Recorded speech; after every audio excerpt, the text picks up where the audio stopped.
Welcome back to our channel. So Seethakka నిన్న press meet పెట్టి బతుకమ్మ చీరల గురించి, సద్దుల బతుకమ్మ సంబరాల గురించి మాట్లాడింది. అసలు ఇంతకీ చీరలు ఇస్తారా ఇయ్యరా, ఇచ్చే చీరలు ఎవరికి ఇస్తారు అనేది ఇవాళ ఈ వీడియోలో మనం మాట్లాడదాం.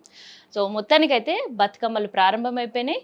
ఇంకో 2 రోజులైతే సద్దులు నిర్వహిస్తాం. సద్దుల బతుకమ్మతో బతుకమ్మ సంబరాలన్నీ ముగిస్తాయి. అయితే సద్దుల బతుకమ్మకు అని చెప్పకుండా బతుకమ్మ సంబరాలకి 2 చీరలు ఇస్తామనేది ప్రభుత్వం ఒప్పుకుంది. సో ప్రభుత్వం ఇయ్యకపోతే చీరలు పండుగ జరుపుకోరా అనే కామెంట్స్ కూడా వస్తున్నాయి. సో వాళ్ళకి నేను సమాధానం చెప్తాను. సో ఏంటంటే ప్రభుత్వం ఇయ్యకున్నా మహిళలు బతుకమ్మ సంబరం చాలా ఘనంగా జరుపుకుంటారు. సో బతుకమ్మ పండుగకి, దసరాకి 2 మంచి పట్టు చీరలు కొనేటోళ్ళు కొంతమంది, అయితే మంచి చేనేత చీరలు కొనేటోళ్ళు ఇంకొంతమంది, ఇక హైఫై షోరూమ్స్ ఒక్కో పండుగకి 25,000, 30,000, 40,000 పైసలు పెట్టి కూడా చీరలు కొనేటోళ్ళు ఇంకొంతమంది. సో ఆ కేటగిరీ తీసేస్తే బతుకమ్మ చీరలు కాకుండా దసరాకు ఒకటే చీర కొనుక్కొని బతుకమ్మకి ఏదో నార్మల్గా చీరలు కొనుక్కునే వాళ్ళు ఇంకొంతమంది, ఇక వాళ్ళకు ఉండే కొంచెం బడ్జెట్లో ఇంకొంతమంది కొనుక్కుంటారు. కానీ ఇంకొంతమంది ఎవరైతే ఉన్నారో ప్రత్యేకంగా వైట్ రేషన్ కార్డ్ హోల్డర్స్ గురించి మనం మాట్లాడుకుందాం. సో అట్లాంటి మహిళలు పండగకి, సంవత్సరంలో తెలంగాణ వాళ్ళకి పెద్ద పండుగ అంటే దసరా, ఆ తర్వాతనే బోనాలు. సో బోనాలకు బట్టలు పెద్దగా కొనుక్కోరు, కానీ దసరా పండుగకి మాత్రం కొనుక్కుంటారు. సో అట్లాంటి వాళ్ళు పండగకి ఒక్క చీర కొనుక్కోవాలంటేనే చాలా ఇబ్బందికర పరిస్థితులు. కొన్ని సందర్భాలలో వాళ్ళు పిల్లలకి ఇప్పించి తల్లులు కొత్త బట్టలు కట్టుకోకుండా ఉండే పరిస్థితి ఉంటుంది. అట్లాంటి వాళ్ళకి గత ప్రభుత్వం ఏదైతే బీఆర్ఎస్ ప్రభుత్వం ఉంది కదా, సో ఆ ప్రభుత్వం ఏదైతే చీరలు ఇచ్చిండ్రో ఆ చీరలతోటే వాళ్ళు పండగ జరుపుకునేటోళ్ళు. సో కొంతమంది బతుకమ్మ చీరలు బతుకమ్మకి, ఇంకొంతమంది పండగ కట్టుకొని పండుగ చేసుకునేవాళ్ళు దసరా పండుగ.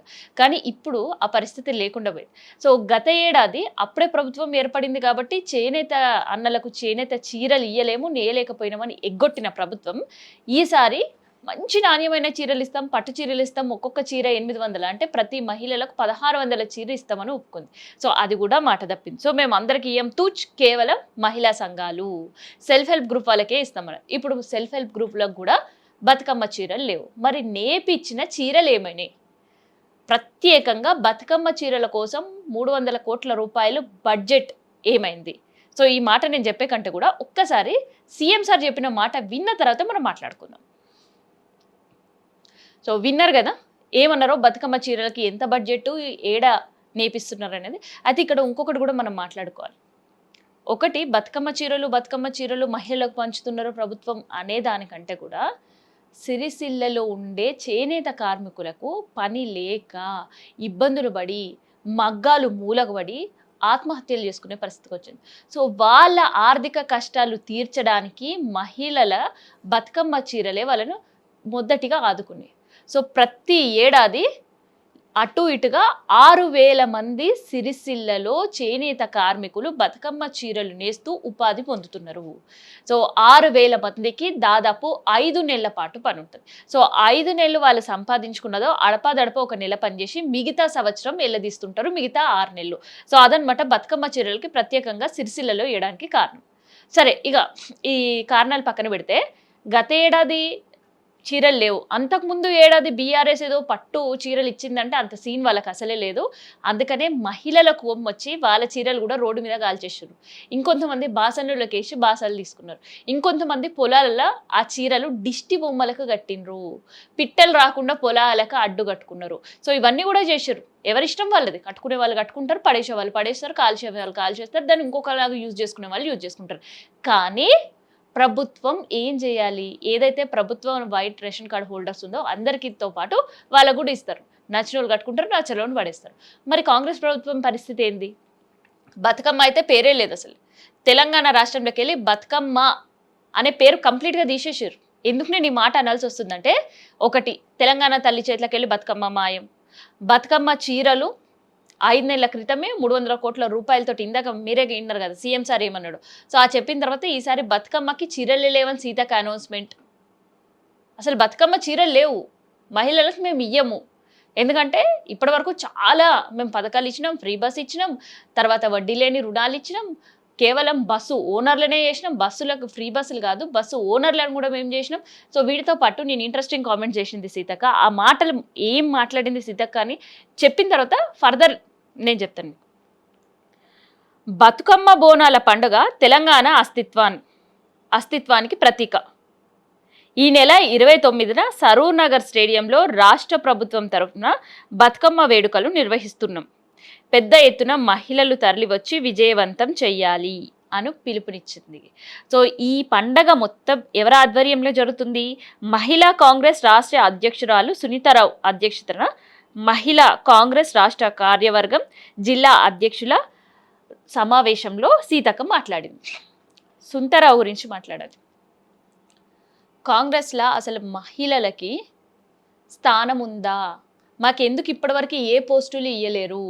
ఎందుకు మాకు కాంగ్రెస్ అధికారంలోకి వచ్చి రాకముందు మేము ఇన్ని సంవత్సరాలు కష్టపడ్డాం, వచ్చిన తర్వాత 2 సంవత్సరాలు మమ్మల్ని ఎందుకు కూర్చోబెడుతున్నారని ఏకంగా సునీతారావు, మీకు అందరు గుర్తుందిగా ఎక్కడ కూర్చుందో, అదే కాంగ్రెస్ పార్టీ మెట్ల మీద కూర్చుంది, గాంధీ భవన్ మెట్ల మీద కూర్చొని అడిగింది, నిరసన చేసిన పరిస్థితి. సో అదే సునీతారావు అక్క ఆధ్వర్యంలో బతుకమ్మ సంబరాలు చేస్తున్నారు. సో ఇందాక నేనేమో తెలంగాణలోకి వెళ్ళి బతుకమ్మ అవుట్ తీసేసిండ్రు అన్న, మళ్ళీ వీళ్ళు బతుకమ్మ సంబరాలు చేస్తున్నారు, దాన్ని కూడా మీరే చెప్తున్నారు కదా అనుకుంటారు. సో నేను ఈ మాట ఎందుకు మళ్ళీ స్ట్రెస్ చేసి చెప్తున్నా అంటే, ప్రభుత్వం బతుకమ్మకు సంబంధించిన ఒక ప్రణాళిక వేసుకుంది. సో అందులో మొదటిగా ప్రతి మహిళలకు 2 చీరలు ఇవ్వాలి, అది రేషన్ కార్డు హోల్డర్స్ కానీ. ఆ మాట పూర్తిగా తప్పింది. సో మేము రేషన్ కార్డు హోల్డర్స్కి ఇయ్యం, మహిళా సంఘాలకు ఇస్తామని, మహిళా సంఘాలకు కూడా ఇయ్యం, అసలు మేము చీరలే ఇయ్యం అని అంటుంది. మరి నేషనల్ చీరలు ఎవరికి ఇస్తారో ఆ ముచ్చట కూడా మీకు చెప్తా. సో రెండో మాట ఎక్కడ తప్పింది తెలుసా? బతుకమ్మ సంబరాల్లో భాగంగా ప్రతి జిల్లాకు 30 లక్షల రూపాయలు నిధులు కేటాయిస్తాం. ఇంకా మహబూబ్ నగర్ జిల్లాలో కాదు, మహబూబాబాద్లో అసలు మాకు బతుకమ్మ నిధులు లేవు సార్, మీరు నిధులు ఇస్తే మేము ఇక్కడ ఏర్పాట్లు చేసుకుంటాం, మా అక్క చెల్లెలు ఇబ్బంది పడుతున్నారు బతుకమ్మ ఘాట్ల దగ్గర, లేదంటే బతుకమ్మలు ఆడడానికి కనీసం స్ట్రీట్ లైట్లు కూడా లేవని చెప్పి వాళ్ళు నిధుల కోసం లెటర్లు రాసిన పరిస్థితి. ఇప్పటి వరకు జిల్లాలకి నిధులు అందలేవు. సద్దుల బతుకమ్మకి ఇంకా 2 రోజులే. 2 రోజుల ముందు నిధులు ఇస్తే 2 రోజులలో ఏమైనా పనులు అవుతాయా? సో ఈడ కూడా ప్రభుత్వం మాట తప్పింది. సో మూడోది ఏంది తెలుసా? ఏది లేకున్నా మన బతుకమ్మ, తెలంగాణ అస్తిత్వం బతుకమ్మ, ఉద్యమ రూపం బతుకమ్మ. సో మహిళలకి అది కేవలం మహిళ పండుగ కాదు, ఇప్పటికీ కూడా ఏదైనా ఉద్యమాలైనా నిరసనలైనా బతుకమ్మతోటే మొదలు పెడుతుంటారు. ఇంకా చెప్పాలంటే 6 గ్యారంటీల పైన కూడా బతుకమ్మ పాటలే వాడినరు, 420 హామీల పైన కూడా బతుకమ్మలో వాడినరు. కాళేశ్వరం ప్రాజెక్టు ఎట్లా నాశనం చేసిర్రు, ఏడ డబ్బులు తిన్నారనే బీఆర్ఎస్ వాళ్ళపైన కూడా పాటలు పాడినరు, హైడ్రా పైన పాటలు పాడినరు, అండ్ ఈ ఫామ్ల పైన పాటలు పాడినరు. ఇట్లా చెప్పుకుంటూ పోతుంటే మహిళలు బతుకమ్మ పేరు మీద పాటలు పాడుతుంటే ఎండగడుతున్నారు. అప్పట్లో ఉండే అధికార పక్షంలో ఉండే బీఆర్ఎస్ని, ఇప్పుడు అధికార పక్షంలో ఉండే కాంగ్రెస్ని, ఇప్పుడు ప్రతిపక్షంలో కూర్చున్న బీఆర్ఎస్ని కూడా ఏకి పడేస్తున్నారు బతుకమ్మ పాటలతో. సో అట్లా బతుకమ్మ అంటే కేవలం ఒక సంప్రదాయ పండుగ మాత్రమే కాదు, తెలంగాణకి ఒక ఉద్యమ రూపం పోసింది బతుకమ్మని. ఉద్యమం సమయంలో నుంచి ఇప్పటి వరకు ఏ నిరసననే అంతెందుకు, నిన్న మొన్న నిరుద్యోగులు కూడా ఉద్యోగాల కోసం ఇంకా ప్రభుత్వం విడుదల చేస్తలే, క్యాలెండర్ విడుదల చేయండి అని బతుకమ్మ ఆడిన పరిస్థితి. గాజురామరంలో హైదరాబాద్ ఇల్లు కూల్చేస్తే అది ప్రభుత్వ ల్యాండ్ అని కబ్జా పెట్టిరు మీరు అని కూల్చేస్తే అక్కడ కూడా నిరసన తెలపడానికి బతుకమ్మలాడి. సో అదనమాట. సో అట్లాంటి బతుకమ్మకి Guinness book of record. So ఎంత సంబరంగా ఉంటుంది? 10,000 మంది మహిళలు ఒకేసారి బతుకమ్మ ఆడితే ఆ బతుకమ్మ ఆటని గిన్నిస్ బుక్ ఆఫ్ రికార్డ్లో స్థానం సంపాదించాలి, ఏర్పాటు చేస్తున్నాం అని ప్రకటించింది. అది కూడా తుస్సే. సో అందుకని నేను చెప్పిన, తెలంగాణ రాష్ట్రంలో బతుకమ్మ పాట లేదు, బతుకమ్మ ఆట లేదు, అసలు బతుకమ్మ అనే పేరే లేదు, దానికి అధికారికంగా నిర్వహించడంలో పూర్తిగా ఫెయిల్యూర్ అయినరు. అందుకని నేను చెప్పిన, బతుకమ్మ తెలంగాణలోకి వెళ్ళి తీసేయాలనే ప్రయత్నం చేస్తున్నారు అని. కానీ అది అసంభవం.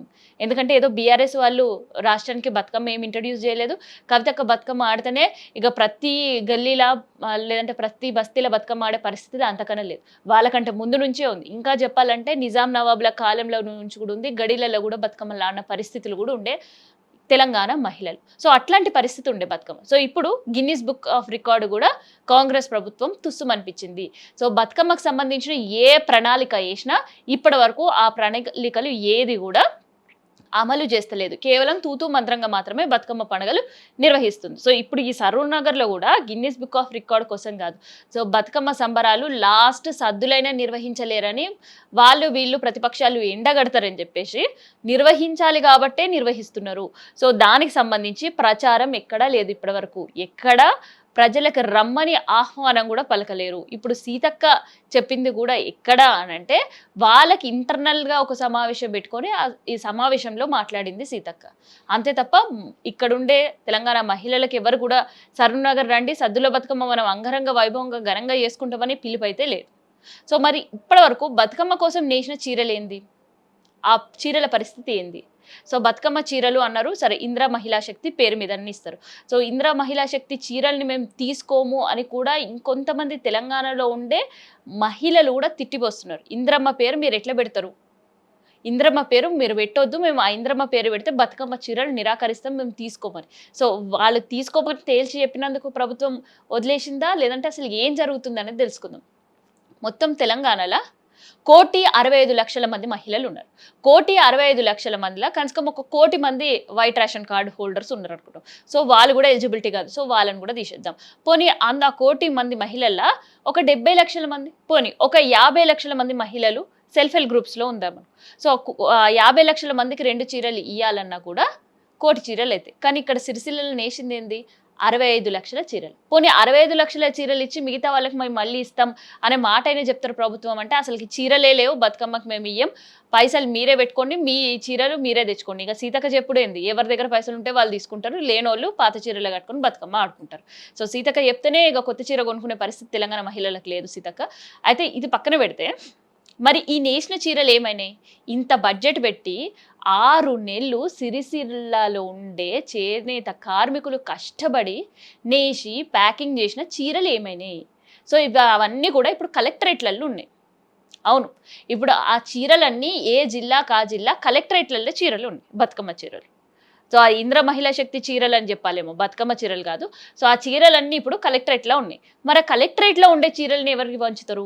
మొత్తానికైతే బతుకమ్మ చీరల పేరిట, ఇంద్ర మహిళా శక్తి పేరిట లేదంటే సెల్ఫ్ హెల్ప్ గ్రూపుల మహిళలకు ఇస్తాం చీరలు అని చెప్పి పూర్తిగా అయితే మోసం చేశారు. సో అది పక్కన పెడితే మరి నేసిన చీరలు ఎవరికి ఇస్తారు అనే దానిపైన కూడా సీతక్క క్లారిటీ ఇచ్చింది. సో నేసిన చీరలు ఎవరికి ఇస్తారంట తెలుసా? అంగన్వాడీ వర్కర్లకు ఇస్తారంట. అవి బతుకమ్మ చీరలు కాదు, అవి యూనిఫామ్ చీరలు అన్నారు. మరి యూనిఫామ్ చీరలు ఇప్పుడు బతుకమ్మ ముందిచ్చి మీకు బతుకమ్మ చీరల కానుక ఇస్తుండ్రు రేవంత్ అన్న అంటే వాళ్ళు కూడా యాక్సెప్ట్ చేసే పరిస్థితుల్లో లేరు. యూనిఫామ్ చీరలే ఇయ్యాలి. సో యూనిఫామ్ చీరల పేరిట్లా దసరా పేరు మీద ఆ చీరలు కనుక పంపిణీ జరిగితే మరి మిగతా మహిళలు ఏం చేస్తారు? 65,00,000 చీరలు ఉన్నాయి. 65,00,000 చీరల కనీసం ఒక 50,00,000 చీరలైనా దసరా ముందు ఇక బతుకమ్మకు ముందు పంపిణీ చేయడం అంటే అది అసంభవం. ఎందుకంటే ఇంకో 2 రోజుల సద్దులు ఉన్నాయి కాబట్టి. సద్దుల తర్వాత అయినా వచ్చే నెల అయినా కూడా యూనిఫామ్ చీరలు పండగ ముందు గనక మహిళలకు పంపిణీ చేస్తే ఇవి యూనిఫామ్ చీరలని మిగతా మహిళలు ఊరుకుంటారా? సో వాళ్ళు కూడా ఊరుకోరు. నిలదీస్తారు. ఎందుకంటే ప్రభుత్వాలు ఇచ్చిన హామీలే కాబట్టి, వాళ్ళు ఇచ్చిన ప్రకటనలే కాబట్టి. ఇగో మేము నిధులు మంజూరు చేస్తున్నాం అని ఒకసారి చెప్పిర్రు. నిధులు మంజూరు చేసిన తర్వాత ఇగో మీ ఈ రకాల చీరలు నేస్తుర్రు సిరిసిల్లలో అని ఒకసారి చెప్పిర్రు. చీరలు బయటకు వచ్చిన తర్వాత వాటిని ఫుల్‌గా తిప్పి వైరల్ చేసిర్రు. ఇవన్నీ చేసిన తర్వాత ఇవి యూనిఫామ్ చీరలను కేవలం అంగన్వాడీలకి లేదంటే యూనిఫామ్ చీరలు ఎవరైతే వేసుకుంటారో సో వాళ్ళకి మాత్రం ఇస్తే మిగతా మహిళలు ఊరుకోరు. సో అందుకనే కలెక్టరేట్‌లో లక్షలాది చీరలు తెచ్చిపెట్టి కూడా పంచాలా వద్దా? పంచితే పరిస్థితి ఏంది? పంచకపోతే సిచ్యువేషన్ ఏంది? అని ఆలోచిస్తున్నారు. సరే ఇన్ కేస్ పంచకుండా అట్లే పెడితే యూనిఫామ్ చీరలు గనుక మళ్ళీ ఎప్పుడు పంపిణీ ఉంటది? అసలు వాళ్ళు పంచే పరిస్థితి ఉంటదా? సో ఈ దసరాకు గనక ఈ చీరలు పంపడం లేట్ అయితే స్థానిక సంస్థల ఎన్నికలున్నాయి. ఎన్నికల ముందు ఎన్నికల కోడ్ ఉంటది. సో పంచే అవకాశమే లేదు. సో ఎట్లుందంటే కాంగ్రెస్ ప్రభుత్వానికి బతుకమ్మ చీరలతోటి పెట్టుకుంటే ముందు గొయ్యి వెనకాల నుయ్యి అంటది చూడు ఆ పరిస్థితి ఉంది. చీరలు నేసి రెడీగా పెట్టి బతుకమ్మ బడ్జెట్ అని ప్రగల్భాలు పలికినా కూడా ఇవాళ చీరలు పంపడానికి సిద్ధంగా ఉన్నా కూడా పంచే ధైర్యం చాలట్లేదు. సో ఒక చీరలు పంచాలంటే ఎంత హై టాస్క్ అనేది ఇప్పుడు అర్థమవుతుందేమో. ప్రతిపక్షంలో ఉన్న ఎవరైనా ఎన్నైనా మాటలు అనొచ్చు. ఇప్పుడు బీఆర్ఎస్ కూడా చాలా మాటలే చెప్తుంది. సో వాళ్ళ అధికారంలో ఉన్నప్పుడు ఏదో మంచి క్వాలిటీ చీరలు ఇచ్చినట్టు అది కూడా వాళ్ళు ఇయ్యలేరు కానీ సో ప్రతిపక్షంలో కూర్చొని బతుకమ్మ చీరలు నేసిన గురించి పంపకం గురించి 1,90,000 చెప్పొచ్చు. కానీ ఆ 1,90,000 చీరలు అధికారంలోకి వచ్చిన తర్వాత పంచడం అంటే హై టాస్క్ అది. సో దీనివల్ల ఈసారి కాంగ్రెస్ ప్రభుత్వానికి వ్యతిరేకత ఇంకా పెరుగుతుంది. సో ఇయ్యకపోతే ఇయ్యని లాస్ట్ ఇయర్ ఏమన్నట్టు చేతులు ఎత్తేసినా దానిపైన అంతమంది ఆశలు పెట్టుకోకపోయేవాళ్ళు. కానీ ఆశలు పెట్టి చీరలు ఇస్తామని చెప్పి ప్రకటనలు చేసి ఇంకో 2 రోజుల్లో చీరలు పంపిణీ అని, లేదంటే 23 ముహూర్తం బాగుంది ఆ రోజు నుంచి నవరాత్రులు స్టార్ట్ అవుతాయి కాబట్టి చీరలు పంచుతామని ఒకరు ప్రకటన చేసి, సో మొత్తానికి ఒక కన్ఫ్యూజన్ క్రియేట్ చేసి బతుకమ్మ చీరలకి ఎగనామం పలికారు. సో ఉన్న చీరలు ఏం చేయాలో అర్థం కాని పరిస్థితిలో ఉంది. సో ఇప్పుడు యూనిఫామ్ చీరల పంపిణీ కూడా లేదు, బతుకమ్మ చీరల పంపిణీ లేదు, యూనిఫామ్ చీరల పంపిణీ లేదు, బతుకమ్మకి గిన్నిస్ బుక్ ఆఫ్ రికార్డ్ అంతకన్నా లేదు. సో ఇది బతుకమ్మకి ప్రభుత్వం ఇస్తున్న గౌరవం. సో గత ప్రభుత్వం గంగలు కలిపింది, ఈ ప్రభుత్వం అసలు గౌరవాన్ని కూడా బతుకమ్మ నోచుకోలేని పరిస్థితి. సో తెలంగాణలో జరుపుకున్న పెద్ద పండుగ పరిస్థితి ఇట్లా ఉంటే ఇంకా మిగతా పండుగల సిచ్యువేషన్ ఏంది అనేది కూడా ఆలోచించుకునే స్థితిలో అయితే లేరు.